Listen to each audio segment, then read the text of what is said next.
जी नमस्कार। नमस्कार सर जी। क्या नाम है आपका? अमर चक्रधारी भगत जी। कहाँ से आए हैं आप? सर वैसे तो छत्तीसगढ़ से हूँ मगर रहता महाराष्ट्र पुणे में। संत रामपाल जी महाराज से नाम दीक्षा लेने से पहले आप क्या भक्ति साधना करते थे? सर संत रामपाल जी महाराज की भक्ति करने से पहला मैं संतोषी माता का व्रत रखता था। और ऐसे जो पारंपरिक हमारे छत्तीसगढ़ में जो पूजाएं होती थी, अपना गणेश पूजा और नवरात्रि, ये सभी अपने पूजा करते थे। सर, जो हिंदू धर्म में पारंपरिक पूजाएं होती है वो सभी प्रकार की पूजाएं आप कर रहे थे, तो फिर आपको संत रामपाल जी महाराज से नाम दीक्षा लेने की क्या जरूरत आन पड़ी? सर ये सब पूजा करते हुए भी अपने को ये खाली कुछ भी लाभ नहीं होता था। भगत इतने सारे अपन पूजा करते थे मगर अपने हाथों में कुछ भी नहीं आता था। बहुत सारी पूजा करने के बाद ऐसा दिखता था नहीं था कि अपने को कुछ लाभ हुआ हो अपनी ज़िंदगी। इसलिए थोड़ा सा कि पिताजी ने हमको ये बोला कि भाई ऐसा ऐसा भक्ति है तो आप करके देखो। तो हम वो बार बार इग्नोर करते थे कि हाँ इस बाबा वाबा के चक्कर में पड़ेंगे और ये अपना ठीक है, इतना अपना अच्छा चल रहा है। तो पिताजी फिर भी बार-बार हमको प्रेशर करते थे, नहीं भाई कर लो, कर लो। तो मैंने ऐसे एक बार चैलेंज कर दिया था, नहीं तुम्हारा गुरुजी चलो, मुझे तो एक टाइम नहीं मिलता, 7 बजे से सुबह काम पे लगने के बाद एक 7 बजे तक काम करता हूँ और तुम्हारा गुरुजी क्या मुझे खाने-पीने को थोड़ी ना देगा। टीवी लेने के लिए बोलते हो, टीवी लेने के लिए क्या तुम्हारा गुरुजी पैसा देगा क्या? तो पिताजी ने भी ऐसा ही बोल दिया कि हाँ, क्यों नहीं देगा अपना गुरुजी, सबको देता तो तुमको भी देगा। ठीक है, मैं तुम्हारे गुरुजी को देखता हूँ और मैं बोलता हूँ। फिर मैं लेता हूँ यानी कि टीवी, आपका गुरुजी पैसा दिया तो। बाद में क्या हुआ भगत जी, मैंने टीवी ली। भगत जी फर्स्ट टाइम ही मेरे को, जब भी मैंने मेरे पिताजी के बोलने से मैंने वो सब किया, बाद में मुझे 3 लाख रुपए का 3 महीने में ऐसा लाभ हुआ। तब उस समय मैं जुड़ा नहीं था। बाद में मेरे दिल में ऐसे जगह बन गई, यार इतना ये कैसा क्या हो गया। तो बाद में पिताजी ने मैं बोला देखो कितना तुमको अच्छा लाभ हो गया, अभी तुम क्या करो, नाम दीक्षा लो और वो भक्ति करो। तो मैं उनको ये झूठ-मूठ का ऐसे ही बोल दिया कि ठीक है अपन करेंगे। बाद में मेरी शादी तय हो गई। शादी में कैसा भगत जी, छत्तीसगढ़ में मेरा शादी होना था तो मेरे शादी में 4 बकरे कटना था। 4 बकरे कटना था तो उसके जितने भी ब्लड है ना, उसमें मुझे चल के हमारा जो कुल देवता है, मेरे पिताजी को तो अलग कर दिए थे समाज से, मगर जो हमारे कुल देवता है उसमें मुझे पाँव में चल के वो निशान करके मुझे कुल देवता के पास में जाना था। तो मैं मेरे चाचा लोग को बोला कि मुझे ये नहीं होने वाला है, आप लोग कुछ दूसरा रास्ता निकालो। तो सब लोग गाँव वाले बोलने वाले, घर वाले बोलने लगे, नहीं ये तूने नहीं किया तो तू मर जाएगा। तो मैं बोला नहीं मुझे मालूम नहीं, मैं मर जाऊँगा, जिंदा हो जाऊँगा, ये मुझे मालूम नहीं, मुझे ये अच्छा नहीं लग रहा, मुझे नहीं करना है। सब लोग ने बोला कि पहले इसका पापा पागल है इस लाइन में जुड़ने के बाद में, अभी बेटा भी कैसा रूखा रूखा बात करता है, अभी इसके घर में कुछ तो बड़ा कलेश होने वाला है। मैंने उनको बोला जो होगा देखा जाएगा, आप लोग शादी की तैयारी करो। बाद में शादी तैयारी करने के बाद में भगत जी मैं गांव गया, मेरी शादी हो गई। शादी होने के बाद में मैं अपना फिर महाराष्ट्र आ गया। महाराष्ट्र आने के बाद में मेरे पिताजी फिर फ़ोन करने लगे कि बेटा क्या हुआ है, क्या कुछ तैयारी जाते हैं। तो पिताजी का ज़्यादा ऐसा प्रेशर होने का, तो मैं बोला चलो यार इनका भी कुछ रह जाएगा मान सम्मान, चलो एक बार घूम के आते हैं। तो घूम के आने के बाद भगत जी उधर गए बरवाला। जाने के बाद में वहाँ का माहौल बहुत अच्छा लगा, मगर अपन ऐसे ही फॉर्मेलिटी गए थे। पिताजी हमको प्रेशर करता था और मेरी भक्तमती को भी बोला था हम नहीं उधर जुड़ने वाले, अपन खाली घूम के आ जाएंगे, इनका भी मन शांत हो जाएगा, अपन को बार बार बोलेंगे नहीं। उधर जाने के बाद ये भगत जी अच्छा सा लगा, मगर मन भी नहीं हुआ कि जुड़ जाते हैं। बाद में वहाँ का कुछ नियम था कि भाई संत रामपाल जी महाराज से आशीर्वाद लेने से पहला आपको नाम दीक्षा लेनी होती है। मैं बोला यार इतना दूर आए हैं यार, आशीर्वाद ले लेते, चलो झूठ मूठ का ना अपन नाम दीक्षा ही ले लेते, परमात्मा चलो आशीर्वाद है, कुछ तो अपना अच्छा कुछ हो जाए बोल के अपन जुड़ गए। चलो जुड़ जाते, देखेंगे आगे कुछ होगा देखी जाएगी। तो मैंने नाम दीक्षा ले ली। नाम दीक्षा लेने के बाद में फिर लाइन में लगा, माइयों की तरफ से परमात्मा आशीर्वाद देते देते आए, फिर हमारी तरफ से फिर परमात्मा आशीर्वाद देते देते गए। मुझे आशीर्वाद देने के बाद में भगत फिर माइयों की तरफ में गई आशीर्वाद देने गई। फिर भगत लोग पंडा हटा दिए, फिर दूसरा लाइन लगा, उस लाइन में फिर मैं ज़बरदस्ती घुस के फिर एक बार परमात्मा का आशीर्वाद लिया। बाद में मुझे अच्छा सा सुकून अच्छा लगा, ऐसा लगा कि जैसे कि मुझे कुछ बोझ सर से हट गए। ये दुनिया का झंझट ही ऐसा है कि उधर कहाँ मर रहे थे, इधर ही चलो ठीक ठाक है, कुछ लफड़ा नहीं है, यहाँ सब अच्छे विचार वाले लोग रहते हैं। बाद में मैं मेरी भगतमती के पास गया कि यार चलो भाई तुम भी जुड़ जाओ अच्छा मुझे लग रहा। फिर वो मेरे से झगड़ा करने लगी कि मैं इसी कारण तुम्हारे साथ नहीं आ रही थी, तुम मुझे मालूम था तुम जुड़ने वाले हो, मुझे झूठ मूठ का लेके आ गए। तो सर, जब आपने संत रामपाल जी महाराज से नाम दीक्षा ली, संत रामपाल जी महाराज से नाम दीक्षा लेने के बाद क्या कोई लाभ भी मिला आपको? हाँ, लाभ तो बहुत सारा मिला सर जी। जब हम लोग महाराष्ट्र आए, मेरी भगतमती प्रेग्नेंट थी। मेरा ये लड़का होने के बाद में भगत जी उनका एक स्तन से दूध आना बंद हो गया।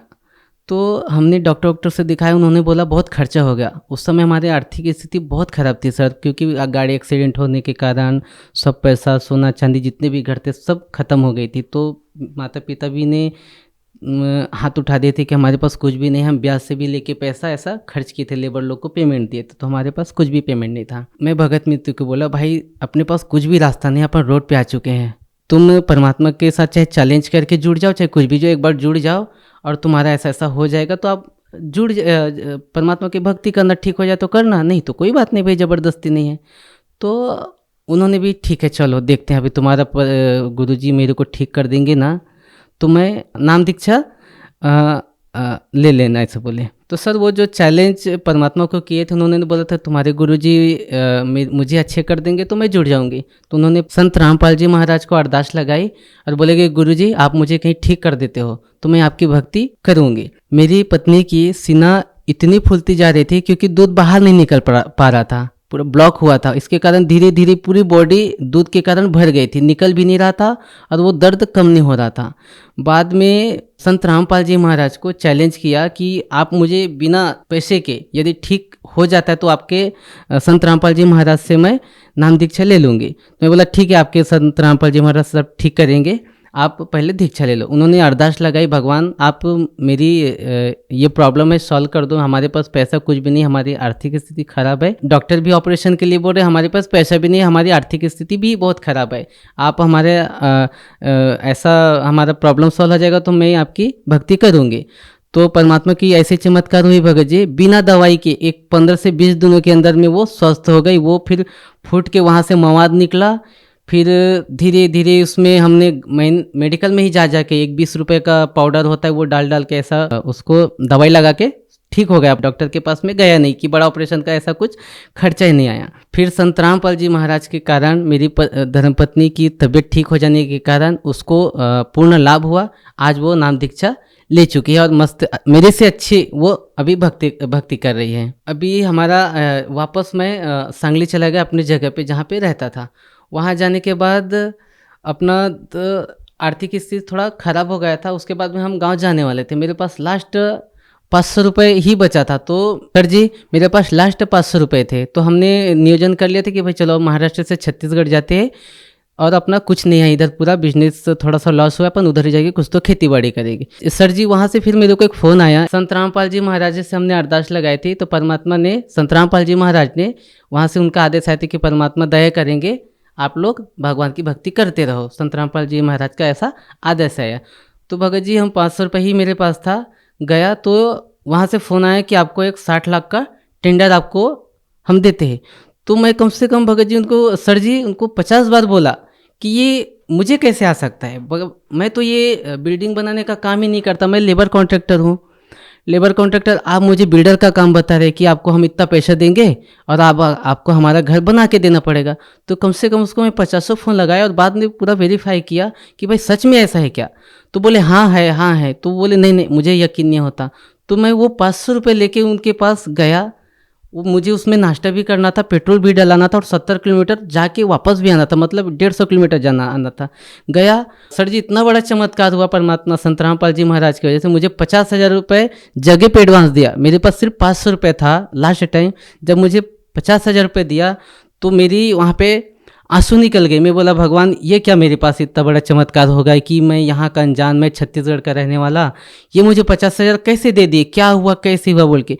बाद में मैं यहाँ से काम से रोते 70 किलोमीटर तक घर वापस गया, भगतमती को पैसा दिखाया। बाद में मैं बोला देखो परमात्मा ने मुझे 60 लाख का मुझे काम दिया है। भगतमती को विश्वास नहीं। मैं बोला देखो मेरे अकाउंट में पैसा है और 500 रुपये का मिठाई लेके गया था बगीचा। मेरे बच्चा था ना, मैं जब मिठाई भी इसके लिए लेने के लिए जाता था दुकान में तो मेरे पास पैसा नहीं रहता था। मैं सोचता था कि मैं तेल लेके जाऊं कि मेरे बच्चे के लिए 5 रुपए का कैडबरी लेके जाऊं।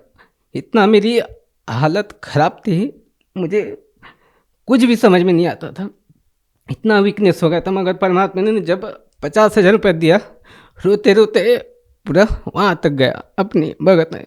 मेरी भगत में भी इतना रोने लगी, देखो इतना बड़ा चमत्कार कर दिया परमात्मा कि अपन अच्छे से भक्ति करेंगे, ये दुनिया के लफड़े में नहीं पड़ते अपन।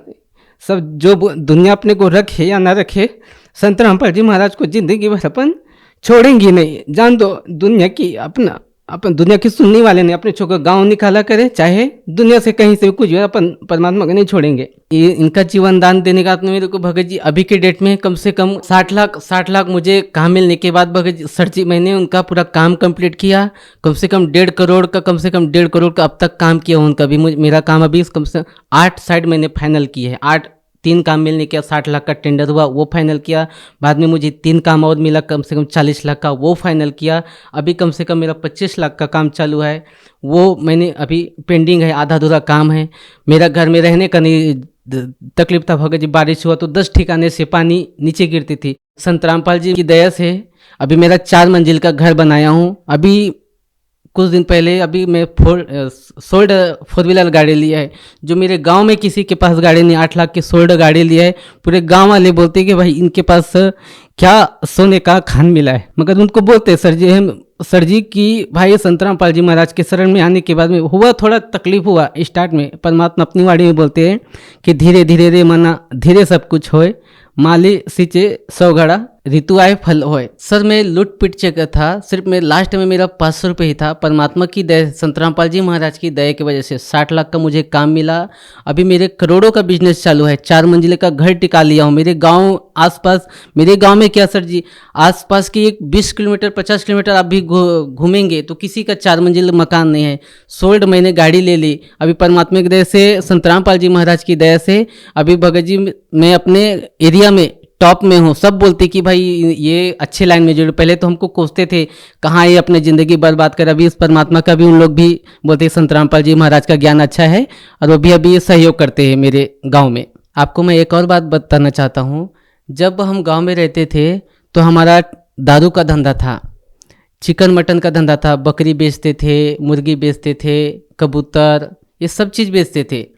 हम क्या करते थे, 10 दारू की जो बोतल रहती थी उसको हम खोल के 10 का उसमें पानी डाल के उसको 15 बनाते थे और उसको सही तरीके से लेवल लगा के सब बेच देते थे। मतलब 2 नंबर का काम सब करते थे।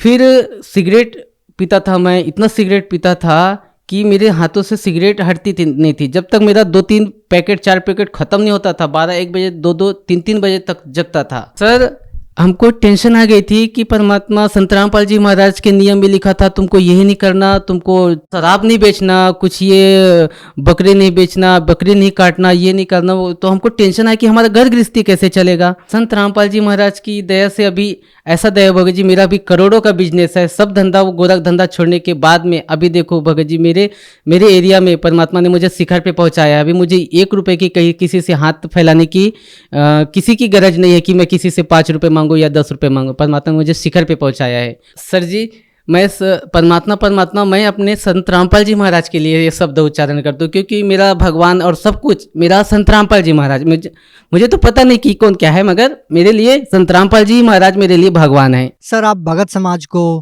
क्या संदेश देना चाहते हैं? सर भक्त समाज को क्या संदेश दूंगा कि मेरा देखो ना सर जी, मेरा पहला कैसा था, हम लोग इतने दारू बेचते थे, सब बुरी सी बुरी धंधा करते थे, फिर भी हमको बरकत नहीं मिली। मगर संत रामपाल जी महाराज के शरण में आने के बाद में पूरी बुराई छूट गई और मेरा 500 रुपये लास्ट था। अभी परमात्मा ने उसको करोड़ों में परिवर्तन किया। ये मेरे साथ में लाभ हुआ है, चमत्कार हुआ है मेरे साथ में। तो आप भी आइए परमात्मा के संत रामपाल जी महाराज के शरण में और अपना जीवन कल्याण कराइए। जी बहुत बहुत धन्यवाद। धन्यवाद सर जी।